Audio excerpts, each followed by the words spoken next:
RCDSB Tech Academy. Think, talk, tech. Quick clips.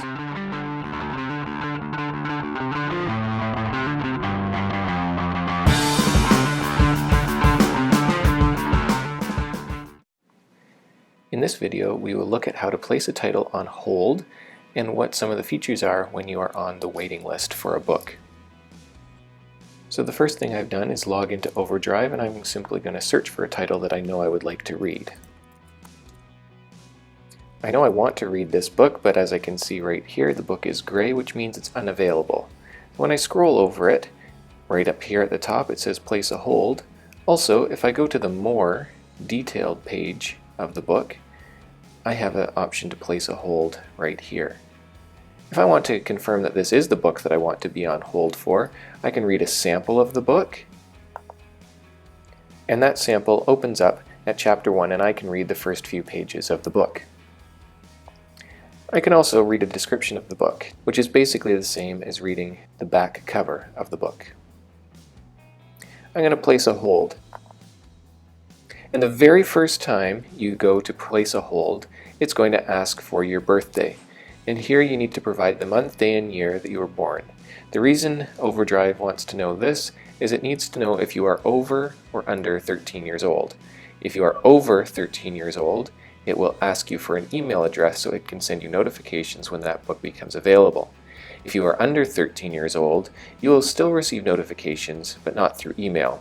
You'll get a little notification up here by your account icon.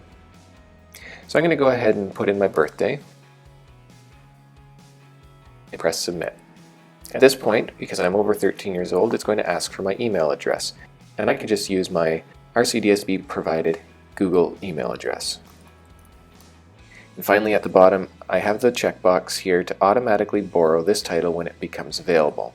Last thing, place a hold. And from here I can go straight to look at the titles that I have on hold, and I can see some further options that I have with the book.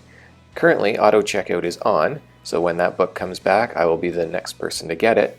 And right here, I can see that I am user 10 out of 10 on the waiting list. Underneath options, I can change my email address. I can also suspend the hold. I can remove the hold. So if I don't want it anymore, or I found another book to read, I'm not going to wait for it, then I will just remove the hold from my holds list. You can find your holds list if you go under your account icon, and on the right hand side you'll see there is your bookshelf where you have all the titles that you currently have checked out, as well as your holds list. And you will see the list of titles that you have on hold here. The last thing to note is down here I have a hold limit of 3.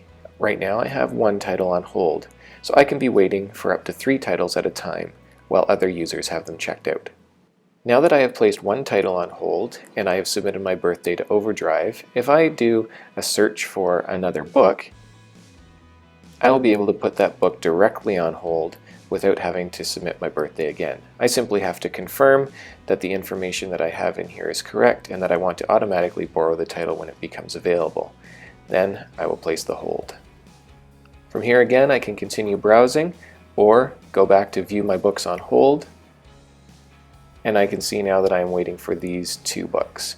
For Brian's Hunt, I am user number 2 out of 2 on the waiting list, so I'll probably get this one first before The Fault in Our Stars becomes available. Those are some of the details of everything you need to know to get started by placing holds for titles in OverDrive. Every effort will be made to make sure your wait is as short as possible, so keep reading and have fun.